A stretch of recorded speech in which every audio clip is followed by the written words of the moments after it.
মশা নিধনের উদ্ভাবনী কার্যক্রম দেখার জন্য যুক্তরাষ্ট্রে যেতে চেয়েছিলেন চট্টগ্রাম সিটি কর্পোরেশনের মেয়র শাহাদাত হোসেন সহ ৫ কর্মকর্তা। প্রধানমন্ত্রী তারেক রহমান তাদের এই বিদেশ সফরের অনুমোদন দেননি।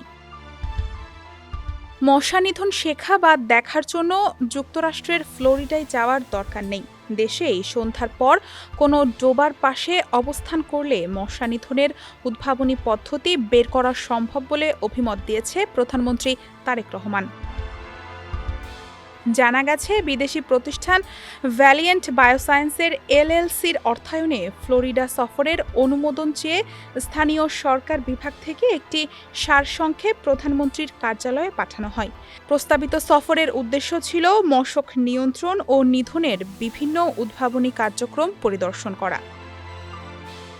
এ বিষয়ে প্রধানমন্ত্রী তারেক রহমান সারসংক্ষেপে মন্তব্য করে বলেন, মশক নিধন শেখা বা দেখার জন্য যুক্তরাষ্ট্রের ফ্লোরিডায় যাওয়ার কোনো দরকার নেই।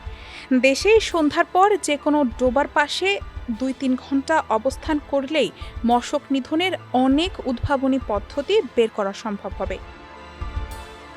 প্রধানমন্ত্রীর এ মন্তব্য সামাজিক যোগাযোগ মাধ্যম ও প্রশাসনিক মহলে ব্যাপক আলোচনা সৃষ্টি করেছে। অনেকে এটিকে সরকারি কর্মকর্তাদের বিদেশ সফরের প্রয়োজনীয়তা ও জনস্বার্থের বিষয়টি নতুনভাবে বিবেচনার বার্তা হিসেবে দেখছেন। সংশ্লিষ্ট সূত্র জানিয়েছে, প্রস্তাবটি নিয়ে পরবর্তী সিদ্ধান্তের বিষয়ে স্থানীয় সরকার বিভাগ প্রয়োজনীয় পদক্ষেপ নেবে।